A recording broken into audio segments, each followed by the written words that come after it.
Hey guys, it's Dani. Welcome to the last episode of our Orchid Care for Beginners series this year. Today we have a special topic. We are going to talk about other orchids that you can easily find on the market other than Phalaenopsis orchids. And here we have just a few of them that we're gonna see today. I will tell you a few words about them, a few care tips, because now around the holidays you will see flower shops and garden centers packed with orchids. And the good news is many of these orchids can do absolutely fine in a home. So if you are thinking to have a friend for your Phalaenopsis orchid, this video is for you.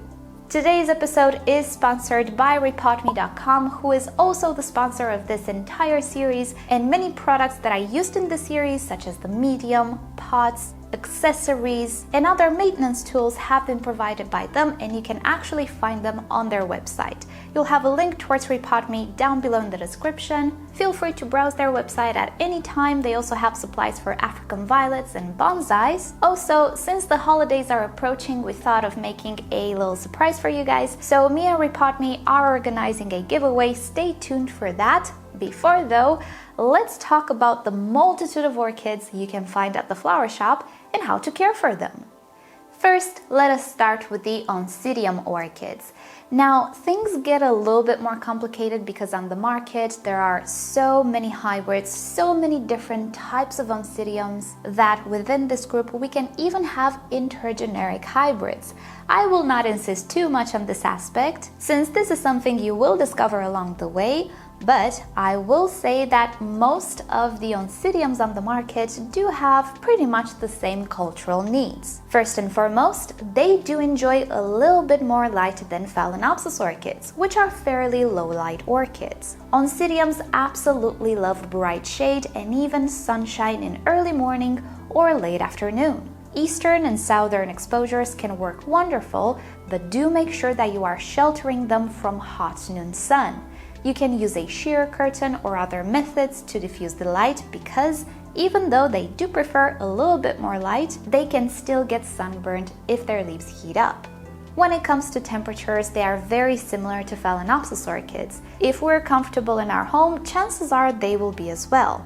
When it comes to watering, things are a little bit different than Phalaenopsis orchids. These orchids cannot tolerate the same amount of drought as Phalaenopsis, and if you take a look at their root system, you can see they are thinner and a lot more flimsier than the roots of a Phalaenopsis. So for this reason, these orchids should be watered when they're approaching dryness, but they should not be let dry for way too long. One way to know your Oncidium orchid could use some water is by taking a look at their pseudobulbs, these bulbous-like formations that are actually water storage devices. When you start to see some wrinkles, definitely it is a sign that your orchid needs water. So if you will, you do actually have a visual cue with these orchids. Even though they can be quite complex and different in nature, Oncidiums have wonderful colors and wonderful flowers, plus some of them are very fragrant. One of the most popular Oncidium of all is the Oncidium Sherry Baby, which smells like chocolate. I am not even joking. But other Oncidiums can even smell like honey, pepper, sugar, and sometimes even cough syrup. So it's always super interesting to see what type of fragrance your Oncidium has. Some of them have a more powerful scent, some a more milder scent. There are so many Oncidium types on the market that there's something for everyone.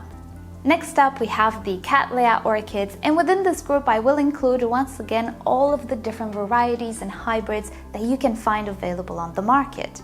Both Oncidiums and Cattleyas have been hybridized for many years, so when it comes to shape, color, size, and even fragrance, there is a world of possibilities on the market. That being said though, most Cattleyas have the same cultural requirements. First of all, light. They love super bright light. Eastern, southern, western exposures even are perfect for Cattleya orchids. As much natural sunlight as possible will make sure they bloom with wonderful flowers, but again, make sure that you shelter them from hot noon sun.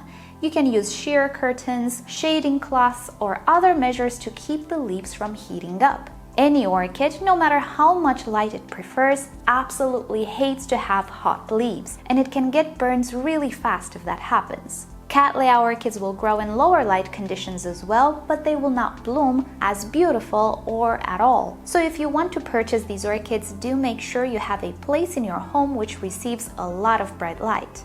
Cattleyas also like warm temperatures. Unlike Phalaenopsis and even Oncidiums, they much more prefer the warmer side of things. This makes them very suited for home conditions and even environments or climates which are very warm. Because not only do they love warmth, but they can tolerate heat like nothing else. As long as they don't sit in direct sunshine and get heated up, they can tolerate temperatures above 100 degrees Fahrenheit or 40 degrees Celsius. No problem at all. However, even though they can tolerate drought, make sure they don't stay dry for way too long. When you see that the medium is completely dry, give these orchids a good watering. Whether you soak them, like we saw in the video about how to water Phalaenopsis orchids, whether you run water through the pot, just make sure it is enough to completely wet the medium and the root system. As I was saying, there are thousands of hybrids on the market, so you can expect to find all sorts of shapes, colors, and fragrances when it comes to Cattleya orchids. Even though not all of them possess a fragrance, most of them do.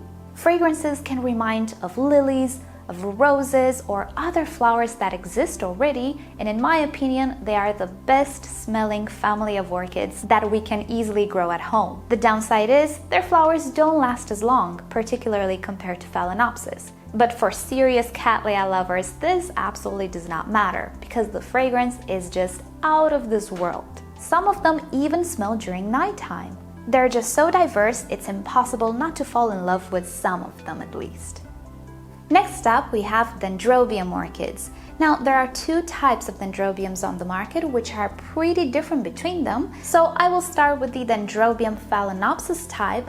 This orchid has nothing to do with the Phalaenopsis orchid except for the fact that the flowers remind a little bit about the Phalaenopsis. They're also produced on an arching flower spike. Other than that though, this is a very different type of orchid. These Dendrobiums like super bright light. Just like the Cattleyas, they will do absolutely great in eastern, western, and southern exposures. Again, make sure their leaves do not overheat, do not keep them in full sunshine during the hot hours of the day, but in the morning and late afternoon, it should be absolutely fine for them to receive direct sunshine. Just like the Cattleyas, they will grow pretty well in lower light conditions, but they will simply not bloom so abundantly. The brighter the light, the better they will do and they will bloom. Another similar feature with the Cattleyas, they love heat, and they really don't care much for cold weather. They can do great in intermediate conditions, but they shine in warmth and heat. They can easily tolerate temperatures of above 100 degrees Fahrenheit or 40 degrees Celsius, as long as they're not in direct sunshine. They can also tolerate some degree of drought, so it is a good idea to water these orchids thoroughly when the medium is completely dry. You can take a look at their canes, and if you see them shrivel, that is an indicator that it's time to water. These orchids grow continuously all year long, and they can bloom multiple times a year as well. The more warmth, light, and good care, the more flower spikes and flowers you'll have. They're not very well known for their fragrance though, although there are a few hybrids which can smell a little bit, but compared to Cattleyas, I cannot say they're very perfumed. However, the flower display and the ease of care makes up for everything. The second type of Dendrobium you'll find on the market is the nobile type.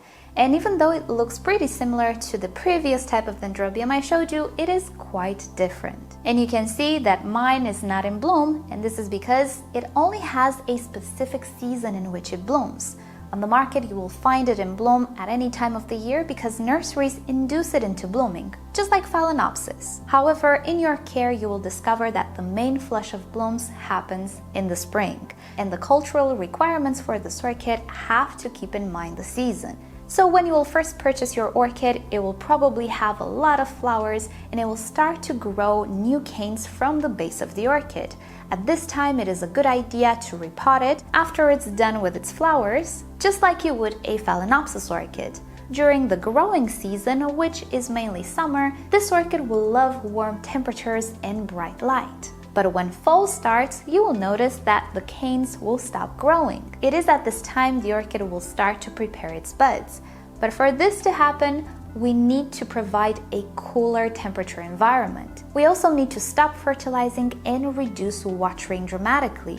Sometimes no water will be required at all, but it is a good idea to just watch the canes, and if you see them shrivel, then water a little bit the orchid.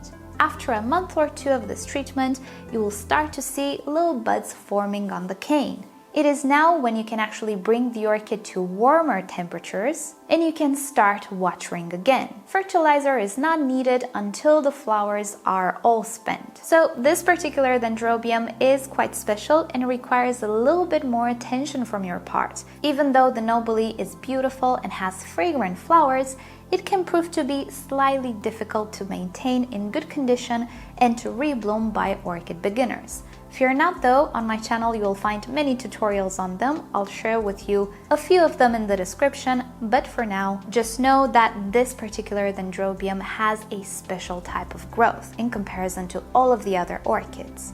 The Oncidiums, Cattleyas, and Dendrobiums are what we call sympodial orchids. They all produce storage devices in the shape of canes or pseudobulbs. Every year these orchids will create new growths. This is part of their growing habit, and all of these structures are not a separate orchid. They are part of the very same orchid, and we should never separate them individually. Not even the older structures. They all contribute to the well-being of the plant. They store nutrients and water and feed the plant in drought conditions. We call Phalaenopsis orchids monopodial orchids because they only have one central axis. All of their growth will happen at the top. They will sprout new leaves from the crown rather than creating other structures. Now, a keiki or a baby plant is a totally different subject we will talk about in a future video. But as you can see, sympodial orchids do not have an active crown from which leaves will continuously sprout. Their way of growth is through producing new pseudobulbs multiple times a year or once a year at least. There is a group of orchids on the market in flower shops and garden centers which look like monopodials, like Phalaenopsis, but they're actually sympodials. And these are the Paphiopedilum orchids or the slipper orchids, which I'm sure many of you heard about already. In some countries or states, this is your national flower, as far as I know. These orchids actually produce new growths every year, just like the Oncidium. The difference is they don't have canes or pseudobulbs. They have fans. And as you can see, they look a little bit like Phalaenopsis orchids, but when they bloom, they produce a flower spike right in the center of the crown. That means that particular fan will not grow anymore, and what will happen is these orchids will create new fans from next to the existing fan, and this is how they grow. That is not a baby plant, it is part of the very same plant, and again, it's not a good idea to separate it. In many regions of the world, Paphiopedilums are very common in flower shops, and you can find beautifully modeled Paphiopedilums, but also green ones. The flowers are amazing, but the foliage is absolutely beautiful as well. So these orchids are worth having even if they're not in bloom, because they look so gorgeous. And the good news doesn't end there. They're very, very similar with Phalaenopsis orchids in care. They really don't need very bright light. If you can grow Phalaenopsis orchids, you can absolutely grow these orchids as well. They don't necessarily need direct sunshine, they prefer bright shade, but they can also be grown under artificial light. When it comes to temperature, again, it's very similar to what Phalaenopsis like. If you're comfortable in your home, they will be comfortable as well. Try to avoid extreme heat and extreme cold with these orchids. They really don't like that. When it comes to watering though, they seriously prefer much more water than Phalaenopsis orchids. One of the things you will notice with these orchids is that they do not create aerial roots like Phalaenopsis. All of the roots are inside the potting medium, and if the roots try to grow in the air, they will stop growing and they will dry. And this is because these are semi-terrestrial orchids, or at least many of them are. You can absolutely grow these orchids in bark and sphagnum moss, but do make sure that the grade of the bark is not big, you don't have big air pockets in the medium, and you always maintain these orchids slightly damp.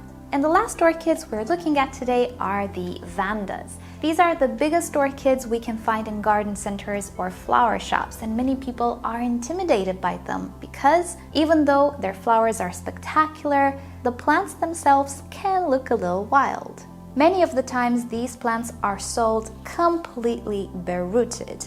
They can be potted in a little basket of the sorts, but there is no medium around their roots. Sometimes you can find them for sale in these big glass vases, which can be quite pricey as well. And even though they look so unfamiliar, they're actually not very hard orchids to care for. And there are actually a few different ways of growing them. First of all, you can absolutely keep them bare-rooted or in the vase they came with. Being that they are epiphytic orchids and they are monopodials, like the Phalaenopsis, they will do absolutely great completely in the air without any type of medium around their roots. However, this means that you will have to care for them a little closer. However, this means that they will demand your attention a little bit more than other orchids. First of all, these are very high light plants. Just like the Cattleyas and the Dendrobium Phalaenopsis, they absolutely love bright sunshine. With the side note, of course, that you should be careful about hot sun. They can still get burned. But they will absolutely appreciate natural sunlight rather than artificial light. I would not advise you to purchase these orchids if you don't have a place in your house that receives direct bright sunshine. They can be quite expensive, and they are one of those orchids which simply will not bloom under very low light conditions. When it comes to temperature, things need to be warm to hot. Again, they tolerate heat extremely well, provided they are not placed in direct sunshine, and they grow much better and they bloom much better in warmth and even heat. The Cattleyas, Vandas, and Dendrobium Phalaenopsis orchids do wonderful outside if you live in a tropical country. Vandas especially do not like very low temperatures. When it comes to watering, they're pretty similar to Phalaenopsis orchids, but considering they can be grown in so many different ways, the watering will obviously be different. If you choose to grow your orchid bare-rooted, you can soak your orchid in a separate container, maybe a bucket if your orchid is very large, every single day. And this is how I grew my orchids when I used to live in an apartment. Soaking them 10-15 minutes a day usually is enough. If you choose to grow your orchids in baskets, then you can absolutely place a little bit of medium around their roots, and you don't necessarily need to soak them. But again, make sure you don't leave them dry for way too long. Even in baskets in very, very warm weather, these orchids need watering about once a day. You can also grow Vandas in pots, but you have to make sure that everything is very ventilated. You can use chunky medium or add extra ventilation in the pots or containers you're using. Being that they are monopodial epiphytic orchids, you have to make sure that whatever medium or setup you choose is very well ventilated. And also, just like with Phalaenopsis orchids, make sure you don't leave water standing in the crown and in between the leaves, because these orchids as well are prone to crown rot and stem rot. So this was a brief presentation of the most popular orchids you can find in flower shops, particularly around the holidays. Depending on where you are in the world, you might find other ones as well, and maybe not all of the ones that we saw today, but I hope now you have a better idea about what these orchids require, so you know if you can actually provide the care they need before you purchase them. And now, let's talk about the giveaway. As a thank you for being here with us and supporting us and watching the series and all of my videos, me as well as our sponsor RepotMe would like to give something back. Now, because transporting live orchids, and not only, organic materials such as soil and even fertilizers around the world is a little tricky and it requires a lot of paperwork and a lot of expenses, we decided to offer 3 prizes that will differ for each territory. So we will have a giveaway for the USA, 1 for the European Union, and 1 for international, all the other locations which are not USA and European Union. So let's start with US. If you are from the USA, RepotMe is offering 3 $50 discount vouchers on their store. The only rule is that you have to reside in the USA so that RepotMe can actually send you everything they sell, even organics, even fertilizers. So all you need to do to enter the giveaway is leave me a comment down below saying, I want to enter the giveaway for the USA. The voucher can be applied at your next order and you can order as much as you want. For international, which means any territory except the USA and the European Union, RepotMe is actually giving away 3 prizes, which can be either 6 slotted pots, you can choose the dimensions and color of all of them, or a 4 by 6 inches ceramic pot of your choosing. So you can choose between both of these prizes, and the best part is RepotMe will pay for the shipping, because I know transport can be quite costly, sometimes more than what you want to order. So there will be 3 international winners. And again, all you need to do is leave me a comment down below saying, I want to enter the giveaway for the international prizes. And for the European Union, I will be giving away a mini orchid collection. And this will include everything you see here, a few Phalaenopsis, these are the ones that we saved during this series, some slipper orchids, one of them has a bud, some Oncidiums, a Maxillaria tenuifolia, you have a variegated Catherine Zoke here. And if I find any cakeys or something that I can divide from my orchids, I will put it in the package so you'll receive at least what you see here. There will be 1 winner, and all you have to do is leave me a comment down below saying you want to enter the giveaway for the European Union. Note, not all the countries in Europe are within the European Union. And if you are in one of those countries, please enter the international giveaway. I wish I could send orchids to all of you, but there is a very, very high chance that they will just be withheld at the border and even destroyed. And I had it happen. I had to destroy soil and even fertilizer, which was not coming from the European Union. And I almost had to pay for its disposal. So it's no joke. It really depends on the regulation of every country. So we chose to give away these prizes so that they can safely arrive to you. The giveaway will be open for 1 week, so next Friday I will randomly choose 7 winners, 3 from the USA, 3 international and 1 European Union, and I will reply to your comment saying that you won here on this video. So do please make sure that your reply notifications are on, or come back on Friday or even Saturday and check your comment here and see if you got a reply. Also, if you get a reply, do make sure you verify it is me who is replying. Click on my name and see if it redirects you to my channel with all of my subscribers and all of my videos. On mobile, my name should have a verified mark on it. I'm not sure if it appears on computers. Impersonators never happened on my channel, but you never know. And never share your private information in public. And this concludes today's video. Stay tuned for more Orchid Care series next year. I hope you'll have a great new year, a great celebration, happy holidays, and good luck to everybody in the giveaway. With that said, you know the drill. Like or dislike this video below, subscribe to my channel for regular orchid videos, tutorials, experiments, and even African violet videos. And with that said, I'll see you guys next week. Bye!